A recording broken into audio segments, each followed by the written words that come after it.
अस्सलामुअलैकुम जनाब, आप देख रहे हैं rise and shine with Bahria university. एक नई सुबह, एक नए दिन में कहेंगे आपको वेलकम, खुशामदीद। इस वक्त जहाँ जहाँ भी आप तक हमारी नशरियात पहुँच रही है, उम्मीद करते हैं आप सब खैरियत से होंगे, ठीक ठाक होंगे। और डेफिनेटली अगर आपकी सुबह आज कुछ ज़्यादा खुशगवार नहीं भी हुई होगी अभी तक, तो अब ज़रूर हो जाएगी, क्योंकि अब हम यहाँ मौजूद हैं और आज हमारे साथ एक बड़ी ही अच्छी पर्सनालिटी मौजूद है, एक बहुत ही अच्छे मेहमान मौजूद हैं जिनसे बात करके बहुत मज़ा आने वाला है। बिकॉज अभी तक जितनी भी बातें उनसे हुई हैं मेरी, वो बहुत ही इंटेलेक्चुअल थी। तो मेरा ख्याल है आज का जो सेशन है वो बहुत इंटेलेक्चुअल होने वाला है, बहुत कुछ सीखने का मौका मिलेगा आपको भी, मुझे भी। और मेरा ख्याल है कि बहरिया यूनिवर्सिटी के लिए जो लोग एडमिशन्स के लिए अभी अपना रास्ता तलाश कर रहे हैं उनको भी बहुत फ़ायदा होने वाला है। तो मेरा ख्याल है कि देर नहीं लगाते और जल्दी से आज के मेहमान की जाने बढ़ते। जनाब, आज हमारे साथ मौजूद हैं डायरेक्टर ऑरिक डॉक्टर खालिद। अस्सलाम वालेकुम। वालेकुम सलाम। Thank you so much for your kind words. Thank you so much for coming sir. आपने वक्त निकाला इतनी सारी मसरूफियात के बावजूद, क्योंकि रिसर्च का नाम ही ऐसा होता है ना, जब हम सुनते हैं तो हमें लगता है कि बहुत ज़्यादा काम होगा। नहीं, ये काम तो हर डायमेंशन के अंदर, हर डोमेन के अंदर होता है, लेकिन रिसर्च का जो काम होता है वो बहुत इंटरेस्टिंग होता है, because it's creative, it's innovative. लेकिन मेरा ख्याल है बहुत कम लोगों के लिए। हाँ, डिपेंड्स करता है, it's based on your attitude, आपका एटीट्यूड इस डोमेन के अंदर है कि नहीं। मेरी तरह के लोग बहुत ज़्यादा एक चीज़ के ऊपर जो है वो कंसंट्रेट नहीं कर सकते, थोड़ी देर के बाद अटेंशन जो है ना वो कहीं और ऑटोमेटिकली जाने लगती है, दिमाग में गाना बजने लगता है, तो वो हम रिसर्च नहीं कर सकते शायद। देखिए, दुनिया में अल्लाह ताला ने मुख्तलिफ लोगों को मुख्तलिफ चीज़ों के लिए बनाया। आप जो काम कर रहे हैं, maybe we can not do that particular thing.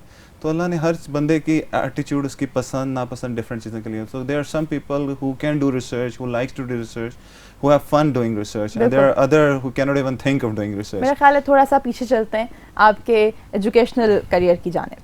जी बिल्कुल। I have done my graduation from GIK, Ghulam Ishaq Khan Institute of Engineering Sciences, back in 2000. Then I have done masters from NUST in 2003. After that I proceeded to UK for my PhD. I did my PhD from University of Manchester in machine learning. And since then I have been part of Bahriya University. पहले पढ़ रहे थे, उसके बाद फिर हमने पढ़ाने का सिलसिला शुरू किया। बहुत लंबा चौड़ा एक्सपीरियंस रहा बहरिया यूनिवर्सिटी के साथ। जी बिल्कुल, it has been around 12 years now, and अब लिटरली एक फैमिली की तरह ही है। हम इसको एक यूनिवर्सिटी नहीं, एक फैमिली के तौर पर ट्रीट करते हैं। उस्तादों के साथ पढ़ा, उनके साथ फिर जब खुद पढ़ाने लगे तो कैसा महसूस हुआ? उन उस्तादों में से शायद एक आधे के साथ ही हमें पढ़ाने का मौका मिला, because of the change in the university. क्योंकि हम गुलाम इसाक खान से पढ़े थे और जब पढ़ाने का मौका मिला, there is a gap of around 8 years। तो उनमें से जो मुख्तलिफ उस्ताद थे वो माशाल्लाह they have progressed well. One of them are vice, most of them have become vice chancellors of different universities. तो बाकी ये है कि इधर ही हमारे डिफरेंट कोलीग्स बने, उन्हीं के साथ ही ग्रो किया। माशाल्लाह everybody is doing very well. तो कैसा एक्सपीरियंस रहा बहरिया यूनिवर्सिटी के साथ? अभी आपने बताया कि आपको 12 साल हो गए तकरीबन यहाँ पे, फिर आप एजुकेशनल फील्ड में आए, फिर अब आप रिसर्च की तरफ, मैनेजरियल पोस्ट हो गई अब आपकी, तो कैसा तजर्बा है ओवरऑल? देखिए, इंसान किसी जगह पे लंबा उसी वक्त रहता है जब उसका एक्सपीरियंस अच्छा हो, उसको ग्रोथ का मौका मिल रहा हो, उसको लग रहा हो कि if he wants to do something he has the freedom of doing it, और जो काम वो कर रहा है उसको प्रॉपर्ली एक्नॉलेज किया जा रहा है। अगर इनमें से कोई चीज़ भी नहीं होती, the person would have move to some other place. तो the same has happened over here, as I discussed कि मैंने इधर ज्वाइन किया था एज एन असिस्टेंट प्रोफेसर। तो at that time maybe I was lucky और unlucky, something like this, कि उस वक्त यहाँ पे PhDs बहरिया में काफ़ी कम होते थे। तो you get a proper protocol for being a PhD। Saturation उस वक्त फील्ड में नहीं थी, तो स्पेसिफिकली बहरिया यूनिवर्सिटी में काफ़ी इतने लिमिटेड PhDs होते थे कि you can count them on numbers. तो जहाँ पे बहुत ज़्यादा PhDs हों तो वहाँ पे being one member of the crowd is a different thing. तो इसकी वजह से यहाँ पे अपॉर्चुनिटी काफ़ी मिली कि definitely you always progress if you contribute something. तो हमें जब भी कंट्रीब्यूट किया तो उसका प्रॉपर हमें उसका रिवॉर्ड मिला। तो आई हैव प्रोग्रेस अल्हम्दुलिल्लाह at the minimum time, then move to associate professor, senior professor. Then I was appointed head of department of computer engineering back in 2014. बड़ी जल्दी आपके करियर ने प्रोग्रेस किया, बड़ी जवानी में हेड ऑफ डिपार्टमेंट तक पहुंच गए आप। बिल्कुल। तो बस अल्हम्दुलिल्लाह ये अल्लाह ताला की तरफ से होता है, अल्लाह ताला की तरफ से। लेकिन इतनी यंग एज में जब इतनी ज़्यादा प्रोग्रेस मिलना शुरू हो जाती है तो इंसान के अंदर थोड़ा प्राउड महसूस होना शुरू हो जाता है अपनी ज़ात के लिए। नहीं, इट्स नॉट। देखें, हमने यही सीखा है कि इधर दुनिया के अंदर एक ही कैपेसिटी के बेतहाशा लोग हैं। ये अल्लाह ताला की तरफ से होता है कि अल्लाह ताला ने आपके नसीब के अंदर या किस्मत के अंदर, ये संजीदगी और ये मतानत जो है ये उस्ताद होने की वजह से आई है या वैसे बचपन से ही आप इतने जो है वो सोफिस्टिकेटेड किस्म के बच्चे थे? नहीं, ये थोड़ा सा बेसिकली हमने थोड़ा सा with the passage of time अब इतने भी अब यंग नहीं रहे, लेकिन with your experience you start learning कि यार मे बी आप जैसे और आपसे बेहतर भी काफ़ी लोग बैठे हैं, लेकिन मे बी उस जगह तक अभी तक फ़िलहाल नहीं पहुंच पा रहे जिस जगह पे अल्लाह ने आपको पहुंचा दिया है। तो बाज़ दफ़ा ये होता है कि बाज़ लोगों ने कुछ भी नहीं पढ़ा होता और फाइनेंशियली दे succeed more than anybody else, और बहुत ज़्यादा इंटेलेक्चुअल भी होते हैं, काबिल भी होते हैं, लेकिन मे बी ये अल्लाह ताला की तरफ से इम्तिहान भी होता है और एक टेस्ट भी हो सकता है कि आप तो हमेशा जो भी आपकी है डेफिनेटली आपकी मेहनत होती है, लेकिन जब तक अल्लाह ताला आपका साथ ना दें या उनके साथ दुआ करके या वो आप अपनी प्रोग्रेस के लिए नहीं करते रहोगे, अगर आप इफ वन फील्स के यार जिस जगह पे मैं हूँ it's totally because of my own capacity capability और ये हो ही नहीं सकता था कि मैं इससे नीचे हो सकता, then you are basically on the way downwards, आप डिक्लाइन की साइड के ऊपर हैं। तो जो भी है इसमें अल्लाह ताला की रहमत मेहरबानी शामिल है, जाहिर बात है मेहनत का बहुत बड़ा हाल है। आई थिंक ये तो हमारे स्टूडेंट लाइफ के अंदर भी किया है, व्हेनेवर यू गिव एग्जाम्स मेहनत बड़ी की होती है, बाज़ दफ़ा समटाइम्स कि आपने कम मेहनत वाले के अंदर ज़्यादा मार्क्स आ जाते हैं और बाज़ दफ़ा कि if you have worked really hard. Exam से बड़ा अच्छा सवाल मेरे दिमाग में आया, बच्चे बहुत खुश होंगे इसको सुन के। क्या रिसर्च कोई ऐसा निज़ाम भी कभी निकाल पाएगी कि जिसमें एग्जाम्स का जो कल्चर है वो ख़त्म हो जाए? देखिए रिसर्च में तो एग्जाम्स होते ही नहीं है ना, सच इट्स नॉट कि you are giving an exam. कोई ऐसी रिसर्च अगर निकाली जाए जिससे ये प्रूव किया जाए कि एग्जाम लेने से बच्चों की एबिलिटी जो है वो कम होती है और एग्जाम ना लेने से बढ़ती है। बिल्कुल ऐसा है, जो आजकल जो एडवांस कंट्रीज हैं उसके अंदर टेस्ट कल्चर आहिस्ता आहिस्ता वो कम कर रहे हैं, स्पेसिफिकली इन द जो प्राइमरी वाली आपकी जो डोमेन होती है, ड्यूरेशन होती है, उसके अंदर कंपटीशन को ख़त्म कर रहे हैं। They are trying to inculcate basic values, they are trying to inculcate knowledge. Initially पहले उन्होंने grades ख़त्म किए थे, उन्होंने first second position को बताना ख़त्म किया था, अब वो marking system भी आहिस्ता आहिस्ता ख़त्म कर रहे हैं। For example in Japan, they just spent 6 years in just counseling the students how to be a good citizens. कोई एग्ज़ाम नहीं, कोई पढ़ाई नहीं, उनको एक अच्छा इंसान बनाया जाता है। And that thing is missing right now in Pakistan. अगर आप बेशक जितने भी आपके हाई फाई स्कूल्स हैं, take it a Beacon House or whatsoever, वो 3.5 साल के बच्चा उठाते हैं स्टार्ट से, उन्हें ABC पढ़ाना स्टार्ट कर देते हैं। मेन होता है कि उन्हें ABC तो आ जाती है, लेकिन उन्हें वो वैल्यूज़ नहीं आती जिसके ऊपर उन्होंने उसको अच्छे तरीके से यूटिलाइज करना है। So that's very important. वो आपकी बात ठीक है, हमें अपने अवाम के अंदर, अपने स्टूडेंट्स के अंदर ये चीज़ डालनी है कि वो उनके अंदर खुद शौक को इल्म हासिल करने का। बिल्कुल। वो शुरू में it's a responsibility of the parents as well as the teacher कि बाज़ को नहीं दिल करता इतना पढ़ने का, लेकिन let's make the studies that much attractive, that much interactive कि बच्चे को उसको ये ना हो कि यार मेरे लिए बोझ है, मैंने इसको रट्टा लगाना है। We need to give them this particular feeling कि they need to understand and then they can do wonders with that. Exactly. अभी आपने जिक्र किया कि दूसरे कंट्रीज़ में इस तरह होता है, तो बात अब आ ही गई है तो कर लेते हैं। आपका अपना भी फॉरेन एक्सपीरियंस रहा, आपकी PhD जैसे UK से, क्या देखते हैं कितना डिफरेंस था, एक्सपोजर कैसा था वहाँ पे और यहाँ पे? देखिए ये बेसिक वैल्यूज़ का ज़्यादा डिफरेंस है। हमारे ही स्टूडेंट होते हैं जो उधर जाके they perform really well. Exactly. हमारे ही सिटीजन्स होते हैं जब वो बाहर जाते हैं, they were one of the best citizens, उनकी सारी वैल्यूज़ भी ठीक हो जाती है। लेकिन जैसे पाकिस्तान होते हैं तो इट्स मोर अबाउट कि हमने ओवरऑल अपनी कल्चरल एक सोसाइटी की नॉर्म्स या वैल्यूज़ किस तरह बनाई हैं। तो उधर it's like one of the एक इंटरेस्टिंग चीज़ बात बताता हूँ कि उधर जाके मेन डिफरेंस जो है कि जब हम किसी के पास जाते हैं वो बाय डिफ़ॉल्ट ये समझता है कि बंदा सच बोल रहा होगा, ये बंदा जो बात कह रहा है वो ठीक है, तो ट्रस्ट अस। और वो जब कोई बहुत ही ऑब्वियस उन्हें कोई इस तरह का एविडेंस नहीं मिलता, उस वक्त तक वो आपकी बात को ब्लाइंडली ट्रस्ट करते हैं। हमारे पास हमारे कंट्री के अंदर ये थोड़ा सा ऑपोजिट है। हम किसी से बात करते हैं, कोई बंदा हमसे इंटरेक्ट करता है, हम सबसे पहले हमारा ये होता है कि यार ये चक्कर दे रहा होगा या कोई कहानी कर रहा होगा, until unless we get a strong clue कि नहीं यार ये बात ठीक कर रहे हैं। तो इसके लिए मल्टीपल फैक्टर्स हैं। एक तो ज़ाहिर बात है हमारा लोगों के साथ ज़्यादा एक्सपीरियंस जो पास्ट के अंदर रहता है वो इस तरह करके हुआ है। So these are the things that we need to focus on as a university, as a school, as a society, कि हमें अपने जो अवाम हैं, अपने जो इसके सोसाइटी के मेंबर्स हैं, इनके अंदर मॉरल वैल्यूज़ को किस तरह बेहतर किया जाए, उसके ऊपर किसी का फोकस नहीं है। तो हम क्या कर रहे हैं फ़िलहाल? आप क्या देखते हैं कि बहरिया यूनिवर्सिटी की अगर बात की जाए तो हम मॉरल वैल्यूज़ के लिए किस तरह जो है वो कंट्रीब्यूट कर रहे हैं? बहरिया यूनिवर्सिटी ने काफ़ी रिसेंट इनिशिएटिव्स लिए हैं जिसका मेन पर्पज़ ये मॉरल वैल्यूज़ के ऊपर करने के लिए है। इसके अंदर हमें काफ़ी चीज़ें हैं जो हमें फ़िलहाल काफ़ी थ्योरेटिकल, या इधर हमने इकबाल सोसाइटी बनाई है। अब एक स्टूडेंट एक जनरेशन करते साथ एकदम होगा यार now getting very serious, let's do something else. लेकिन बाहर की जो कौमें हैं उन्होंने उनके ऊपर पूरी पीएचडीज करवाई हैं, उनके जो है वो उनके पार्ट ऑफ द करिकुलम बनाया ताकि लोग उनके जो बेसिक ख्यालात हैं जिसके दुनिया ने फ़ायदा उठाया, पाकिस्तान तो हमने डेवलप किया ही किया, लेकिन अगर उन्हें किए तो वो that is purely based on a religion, तो उसको इतने इंटरेक्टिव और अच्छे तरीके से उन्होंने बयान किया है कि इंसान के अंदर खुद ही जज्बा पैदा होता है।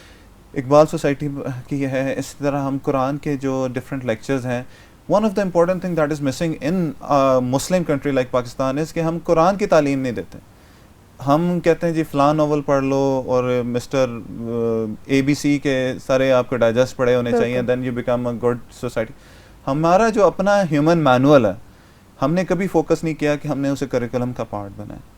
So we have excuse me, we have taken this particular initiative कि हमने Quran classes basic, it's not about a particular sect or something like that, आप खुद समझो, हमने उसको फैसिलिटेट करने के लिए we are very thankful to our rector कि उन्होंने जो कुरान की जो अरबिक अंडरस्टैंडिंग है, जो बेसिक्स है, ताकि अगर आप कुरान पढ़ें तो आपको खुद समझ आ रही हो, प्लस उसके ऊपर इंशाल्लाह आपके करिकुलम के अंदर भी इसकी थोड़ी मज़ीद चीज़ें ऐड करेंगे so that our students have basic understanding कि हमारी मॉरल वैल्यूज़ क्या हैं, which is our path to success and which is our path to failure.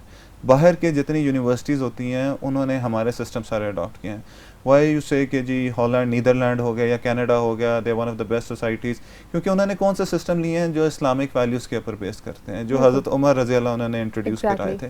So what they do, they research on our religion and they just benefit out of them in their society. और हमें जिस चीज़ का सबसे ज़्यादा शऊर होना चाहिए, जिसकी सबसे ज़्यादा इम्प्लीमेंटेशन होनी चाहिए, वो नहीं हो रही।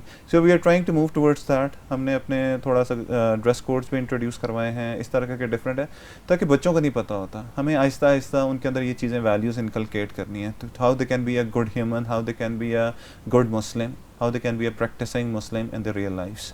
लेकिन देखिए डॉक्टर साहब, जब एक बच्चा यूनिवर्सिटी में आता है तो वो 18 इयर्स का होता है ऑलमोस्ट, लेकिन मेरा ख्याल है कि हमें ये जो एजुकेशन है और मॉरल्स हैं और इन चीज़ों के ऊपर जो है वो हमेशा स्कूल और कॉलेजेस जो हैं वो ज़्यादा फोकस्ड होते हैं, क्योंकि कहा जाता है कि ये ग्रास रूट लेवल है, यहाँ से सिखाएंगे तो आगे जाके, लेकिन एकदम से जब वो यूनिवर्सिटी में आता है तो वो इतना आज़ाद महसूस करने लगता है कि वो सारे मॉरल्स कहीं दूर रह जाते हैं। बिल्कुल ऐसा है। अगेन जिस तरह कहना है कि the first day of training starts at home, पहले दिन से बच्चा बेशक जितना मर्जी छोटा होता है, whatever you are talking it's just going into their brains, वो जो सिग्नल्स हैं उसके अंदर जाके स्टोर हो रहे होते हैं। exactly. और सबसे ज़्यादा लर्निंग है based on, because my on learning is based on cognitive sciences, brain signals and stuff like that. तो हमें पता है कि जितने सिग्नल्स उसके, जितना लर्निंग उसका रेट जितना छोटा उतना होता है उतना बड़े होकर नहीं होता। So it definitely start from the beginning. जिस तरह मैंने जापान की example the, they spend first 6 years of them, but अगर नहीं शुरू में हो सका तो इट्स नेवर टू लेट। ठीक है, मतलब you need to make an effort. 100 में से 3 को भी बात समझ में आ जाए तो एटलीस्ट 3 सोसाइटीज़, 3 घराने या 3 वो चीज़ें, they will benefit from that particular thing. तो हर लेवल के ऊपर हमें कोशिश करनी है। डेफिनेटली हमें अपनी गवर्नमेंट को भी, या हम जितने एज ए यूनिवर्सिटी जिस लेवल के ऊपर काम कर सकते हैं थ्रू कम्युनिटी सपोर्ट प्रोग्राम, हमें इस चीज़ को बताना है कि how we can be a good humans first of all. Exactly. Doctor साहब, थोड़ा आपके जो है वो एजुकेशनल उस पे आएंगे, जो आपने दूसरों को सिखाया, जो पढ़ाने का एक्सपीरियंस रहा, वो कैसा था? अल्हम्दुलिल्लाह, I have been teaching undergraduate, post graduate and PhD students as well. तो बाज़ दफ़ा तो ऐसे स्टूडेंट्स भी, specially at the post graduate level, ऐसे स्टूडेंट्स भी होते हैं जो आपसे काफ़ी बड़े भी होते हैं। एग्जैक्टली। लेकिन उनसे एटलीस्ट ऐसे करके हमें बेटा बेटा कहने की आदत पड़ी हो जाती है। तो बाज़ दफ़ा आप एक 60 years का आपका स्टूडेंट है तो आप उनको भी कभी कभी बेटा बेटा कह कर बुला रहे हो, लेकिन फिर वो कभी कभी गलत भी फायदा उठाने की कोशिश करते हैं कि हम तो जी आपसे भी थोड़े उम्र में बड़े हैं तो हमें जरा मार्क्स दे दें या कुछ, कैसे टैकल करते हैं? देखिए, हमारा एक स्टैंडर्ड होता है, उस्ताद होता है, उसने पढ़ाना है, मतलब काफ़ी जो भी बड़ा है, जब वो सीखने में आए, बाहर as respect it's a different thing, वो हम बिल्कुल देते हैं, वो हम इवन अपने से छोटों को भी रिस्पेक्ट देते हैं। जब तक आप अपने स्टूडेंट्स को रिस्पेक्ट नहीं देंगे वो चीज़ नहीं सीखेंगे, वो आपकी बात को इंटरेस्टिंग लेंगे नहीं। तो हमारी एक 360 डिग्री रिस्पॉन्सिबिलिटी होती है when we start teaching in class. सिर्फ हमने आके we don't have to go through the slides. So at least as far as I am concerned, I try to make my class as comfortable as possible, staying within a limit. And then I try to make my class as interactive as possible. If I'm teaching them programming, then I just develop the programs right in front of them. I try to make them involve the students in the class. Okay, yaar, now we have done this. I have deliberately left an error in this. Let's try to find that particular thing. तो उसकी वजह से ये है कि अभी तक ये जो स्टूडेंट्स की feedback apart from what is the formal procedure of the university, जो बाद में हमें स्टूडेंट आके देखते हैं, so that is very critical for us in order to correct ourselves, in order for your own satisfaction, यार जो मेहनत की ठीक है, किसी को उसका फ़ायदा हुआ है कि नहीं हुआ। तो अल्हम्दुलिल्लाह अंडर ग्रेजुएट लेवल के ऊपर भी have taught more than 6, 7, 8 different courses. MS level के ऊपर I have launch MS in software engineering program back in 2008, उस वक्त लॉन्च हुआ था। I have played a vital role in that. Then as an HOD computer engineering, I have launched MS in computer engineering programs, PhD in computer engineering के अंदर हमने launch किया था। फिर as a director of postgraduate programs, I have played role in launching more than 15 new PG programs in Bahri University, and alhamdulillah, Bahri University now have one of the strongest set of PG programs and the postgraduate students. Specifically, we are in top 3 in the number of postgraduate students in this particular region. So, alhamdulillah, my PhD students have been graduating. So I have produced more than 4 PhD students, and couple more are ready and are in the pipeline of their final defense. So, try to contribute wherever. Career का growth तो बहुत अच्छा चल रहा है, लेकिन क्या observe किया कि जब 2-वे कम्युनिकेशन था तो क्या स्टूडेंट्स का लर्निंग जो था वो ज़्यादा रहा? 2-वे communication में हमेशा ज़्यादा रहता है, because we need to give them that particular comfort zone so they can ask you the questions, तो वो shy feel ना करें। अब उन्हें बार बार पूछो, बाद दफ़ा interact करो, बाद दफ़ा कोर्स के अलावा भी कोई और बात करो उनसे, यूनिवर्सिटी के या क्लास के बाहर भी उनके साथ एक अच्छा रिलेशनशिप रखो। Definitely there should be an appropriate level of distance between a student and the teacher. We always make sure that we maintain that particular thing, एक वो जो कोरम होता है उसको हम रखें। लेकिन जो 2-वे कम्युनिकेशन से स्टूडेंट ने ज़्यादा लर्न किया, अल्हम्दुलिल्लाह हमारे जो स्टूडेंट्स होते हैं जब उनकी सक्सेस देखते हैं, we feel really proud of that. Some of them are even CEOs of their own companies. Some of them are at very good position in multinational companies. So this is our, what you can say, जो हमने मेहनत की उसका फल होता है और बड़ा मज़ा आता है। सिलसिला जो है वो चलता ही जा रहा है आगे से आगे। लेकिन जैसे डॉक्टर साहब अभी एडमिशन्स का चल रहा है सीज़न, तो क्या देखते हैं ये जो आपने जिक्र किया कंप्यूटर इंजीनियरिंग का, इसी तरह हमारे पास सॉफ्टवेयर इंजीनियरिंग और कंप्यूटर साइंस और BSIT, मेरा ख्याल से इतनी फील्ड्स हैं, तो क्या डिफरेंस है इनमें? क्योंकि जो देखने वाले हो सकता है कि कोई अप्लाई करने के प्रोसीजर में हो, तो वो किस तरह से अप्लाई कर सकता है, क्या डिफरेंस है इन फील्ड्स में? देखिए, being a director of post graduate program and director of research, अब हमने सारे ही डिसिप्लिन को इतना देख लिया है कि अब we feel comfortable in talking about all the disciplines. Bahri University is mashallah lucky enough that it's a holistic sort of a university that provides you a flavor in whichever field you want to have. जिस तरह हम यहाँ बैठे हैं, this is Department of Media Studies. Alhamdulillah, it have grown such a great extent that it has its own TV, it has its own radio, it has its own online newspaper, plus they are doing lots of other different stuff. इसी तरह we have engineering के अंदर we have different fields. Main जो इसके अंदर different जो departments है, that is computer engineering, electrical engineering, software engineering, computer science and earth and environmental sciences. If you go in individual departments, there are lots of different sub domains. In computer science, it's IT, it's computer science. Then in postgraduate program, we have data science, we have information security, mathematics. So lots of flavors over there. Earth and environmental sciences, geology, geophysics, environmental sciences. If you go to electrical engineering, we have power, we have embedded systems. So it's a holistic university, and this is just I have talked about engineering. If you go to management, we have now we have bifurcated management into 2 big departments. One is business studies and one is management studies. So our business program is one of the strongest in this particular region, with I think the largest student strength in a particular department. Then in management sciences, we have whole lot of specialities ranging from finance, supply chain, HR, and other different fields. If you move to psychology, we have one of the best department in this particular region that is providing state-of-the-art consultancy services in organizational psychology and clinical psychology and educational psychology. Plus we have health center over here where we provide mental health facilities over here, which is very well recognized. Then our law department, it's providing one of the best education in this particular region. We have, it's really in high demand. We have one of the highest what you can say admission to student ratio in that particular department. Then we are medical sciences. We have one of the best medical college right now in Karachi campus, but we have taken the initiative to establish one in the Islamabad, and that will start the MBBS program soon. plus there again we have, like I've talked about the media, so it's a very sort of a 3D university where you can, in whatever domain you want to work in, you can have the flavor of मेरे that. ख्याल है आपने एक fields का ख़जाना जो है वो हमारे देखने और सुनने वालों के सामने रख दिया है कि जी आप यहाँ भी आ सकते हैं, आप यहाँ भी आ सकते हैं, बहुत सारी ऑप्शंस जो हैं आपके लिए अवेलेबल हैं। और अभी मेरे ख्याल है बहरिया यूनिवर्सिटी मैरीटाइम में भी कुछ काम करिए। बिल्कुल, हमने we have taken very strong initiative. हम maritime science and technology park, मैं अब थोड़ा रिसर्च पर्सपेक्टिव से और एक पर्सपेक्टिव से बताता हूँ। We have taken the initiative to establish maritime science and technology park. We are already conducting a feasibility study of what are the different options that we can explore to, we are initially planning to establish maritime science and technology park in Karachi. For that we have taken already taken different initiatives. We are establishing School of Maritime in Karachi right now. हमारे maritime department already established हो चुका है. We are running different undergraduate and postgraduate program in maritime in Islamabad. We have a specific LLM program in international and maritime law.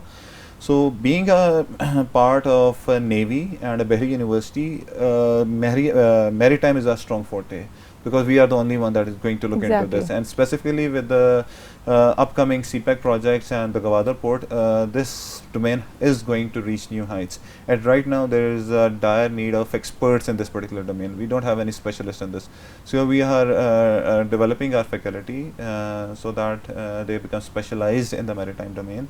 We are sending them to postdocs. We are sending them on the PhD programs.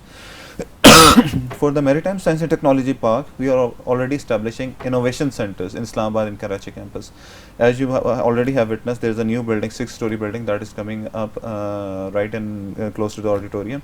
It's a purpose-built innovation center that is going to facilitate all activities that we need to do in order to proceed towards the Science and Technology Park. It has a maker space where we will identify all our final year projects which have the potential to develop into good business, and we are focusing on the maritime domain specifically in that particular thing. Then we have a world recognized incubation center. I would like to mention that our incubation center has been recognized by the World Bank in their report as a top 4 incubation center in this particular region. Then we have accelerator program, where once the business is established, we try to scale it up so that they can reach new heights. Then we have commercial center, where we'll have our industrial partners stationed over here. Then we have different spaces for research centers, so that the research that we are conducting in the Bahri University, that can be commercialized, that can be linked with the industry. And if there are some projects that we can want to start business as ourselves as a researcher, then we can again go to the incubation center. We can have spin-off companies from there. We have comprehensive training facilities, that is an integral component of the innovation center, with a video conferencing facility and a space to accommodate more than 150 people in different halls. So that's a holistic thing that we are developing, and that will lead to the Science and Technology Park. Again, in that Maritime Science and Technology Park we are establishing in Karachi, and a General Science and Technology Park on a limited scale we are establishing in Islamabad. We already acquired the space, and the feasibility is currently in progress.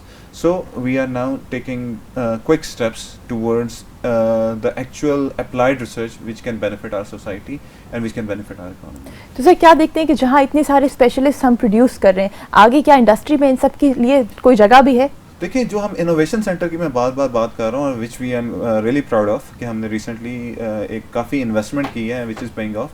We are not just producing the job seekers. We are trying to produce job producers. Exactly. जो innovation centre का concept है, जो startup है, जो incubation centre है, जो accelerator, इसका main purpose ये है कि आपका जो स्टूडेंट जहाँ से प्रोड्यूस हो रहा है, वो अपने आइडिया को, अगर उसका इस तरह का आइडिया है, पहले तो हम उसको मेंटर करें कि उसके जो भी आइडिया है उसको कमर्शलाइजेबल एक एस्पेक्ट दें, उसको बताएं कि इसकी आगे फर्दर कमर्शलाइजेशन हो सकती है या नहीं, ताकि वो एक इनिशियल स्टेज के ऊपर अपने आइडिया को रिफाइन कर ले या चेंज कर ले. तो इसकी वजह से हमारे काफ़ी स्टूडेंट्स की कंपनीज इस्टेब्लिश हो गई हैं, and they are now employing more than 100 students plus people from outside the Bahria university as their employees. Similarly in Karachi हमारा जो एक स्टार्टअप है, he has employed more than 50 different people. तो एक बच्चा है जिसने जाके खुद एक जॉब को कंज्यूम करना था, अब उसने 50 जॉब्स प्रोड्यूस की हैं. इसी तरह हमारा जो टारगेट है और हमारी जो सक्सेस का जो इंडेक्स क्राइटेरिया, जो इंडेक्स हम लेते हैं, दैट इज़ के कितना रेवेन्यू हमारे स्टूडेंट्स ने जनरेट किया और कितनी जॉब्स नहीं क्रिएट की. And based on that our incubation centre always secure top positions, like top category in the HEC rankings. So that's our main aim, and for that particular thing we're investing a lot. Berry University itself has invested more than 100 million in this incubation center, so that we can provide state of the art facility, we can provide state of the art mentor, consultants, जो उनको हमने सिर्फ कागजी कार्रवाई नहीं करनी कि इतने स्टूडेंट्स आए, इतने ग्रेजुएट हुए, वो ग्रेजुएट होने के बाद दोबारा जॉब ढूंढ रहे हैं. So are now aim of developing investing billions of rupees in the science and technology park कि हमारा जो अपना रिसर्चर है वो जॉब प्रोड्यूसर बन जाए. इट्स नॉट कि वो सिर्फ पढ़ाए और उसके बाद कुछ ना करे, वो एक अपनी जो भी रिसर्च करे उसके अंदर से फाइनेंशियली खुद भी फ़ायदा उठाए और जो पूरी मुल्क को भी उसका फ़ायदा दे और काफ़ी लोगों के रोज़गार का बायस बने. एग्जैक्टली. लेकिन डॉक्टर साहब क्या ख्याल है, क्या कहेंगे कि जब हम बात करते हैं कि इतने सारे हमारी स्टूडेंट्स के हवाले से हमने जो है वो डिस्कशन की, लेकिन जब हम फैकल्टी की तरफ आते हैं तो ऑरिक उनको कैसे फैसिलिटेट करता है? ऑरिक का काम ही रिसर्चर्स को फैसिलिटेट करना है. अल्हम्दुलिल्लाह in the last 2 years we have tried to incentivise them a lot, जिसके बाद हमने काफ़ी इंसेंटिव्स उनको प्रोड्यूस किए हैं. Like the fund, if they acquire funding, हम उनके प्रमोशन के अंदर उनको फैसिलिटेट करते हैं. हम उस फंडिंग का एक अच्छा हिस्सा जो यूनिवर्सिटी ओवरहेड्स के अंदर आता है, we give them as an incentive. If they produce quality research, we give them a cash award of 50,000. If they have any expenditure while publishing a paper, like submission of publication fee or going to a particular conference, we fund that particular thing. हमारा budget इस वक्त it's around more than 50 million है for the last year, and inshallah in the next financial year we are getting around more than 80 millions. Great. So we are investing 80 millions from our own pocket on the researchers to incentivize them. इसी की वजह से है कि हमारी research have doubled, more than doubled in the last 2 years. जहाँ हम 70 impact factor high quality publication निकाल रहे थे, लास्ट 2018 के अंदर we have produce more than 180.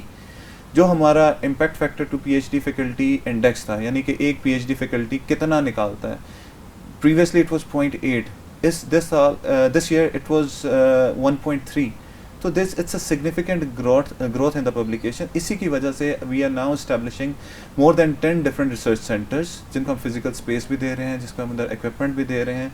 और वही रिसर्च सेंटर्स हैं जो हमें इंडस्ट्री के साथ भी कोलैबोरेट कराएगा. इंडस्ट्री एकेडमिया लिंकेजेस की तरफ भी हम चलेंगे और हम अपने इंटेलेक्चुअल प्रॉपर्टी को रजिस्टर करवा के we can generate revenues for the students, for the university, for the researchers and for the country. तो मेरे ख्याल है दोनों हाथों से बेनिफिशियल है, फैकल्टी के लिए भी और स्टूडेंट्स के लिए भी. क्या देखते हैं कि बहरिया यूनिवर्सिटी अगले 5 सालों में कहाँ होगी? देखिए, हमें वी हैव ऑलरेडी एनविजड कि हमें कहाँ जाना है. इंस्टेड के हम एक ख्वाब देखें और उसके ऊपर करें, फ्यूचर क्या एक्सपेक्ट करें. हमने एक प्रॉपर इसके ऊपर एक स्टडी की थी और एक स्ट्रैटेजिक विजन और स्ट्रैटेजिक एक प्लान हमने बनाया हुआ 2025. उसके लिए हम सबके पास टारगेट्स हैं, and for that we are on tour, and there is a very aggressive and optimistic targets. लेकिन अल्हम्दुलिल्लाह अभी तक जो हमारे ईयरली टारगेट्स हैं वी आर सरपासिंग देम. उस टारगेट के हिसाब से हमारी student strength will be around 35,000, जो कि करंटली अराउंड 18,000 है. उस टारगेट के हिसाब से हमारी जो पब्लिकेशन अराउंड 180 है, we have to surpass 1000 publications, and we are moving on that. ये ऑटोमेटिकली बैठे बैठाए नहीं होगा, उसके लिए हमें इंफ्रास्ट्रक्चर चाहिए. ऑलरेडी हमारे पास बिलियंस ऑफ रुपीज़ के इंफ्रास्ट्रक्चर प्रोजेक्ट्स हैं जो ऑलरेडी अंडर डेवलपमेंट है, and which are going to complete soon.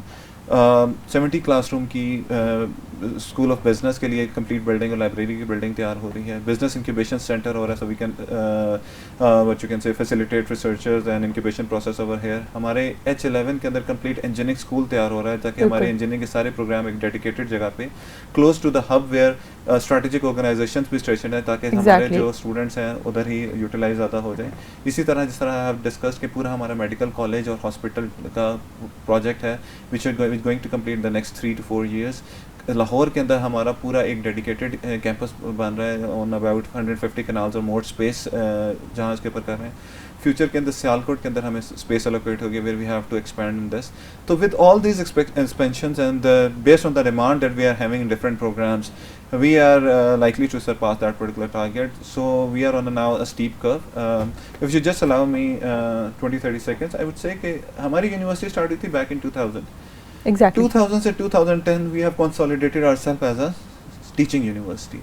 In 2010 we have shifted our focus towards research. हमारा जो ऑरिक का ऑफिस है, यानी कि फोकस उसी वक्त आता है जब उसके लिए एक डेडिकेटेड स्टाफ है. बिल्कुल. तो 2011 के अंदर 10-11 के अंदर हमारा ऑरिक ऑफिस एस्टैब्लिश हुआ. In 2014 we have establish our business incubation center.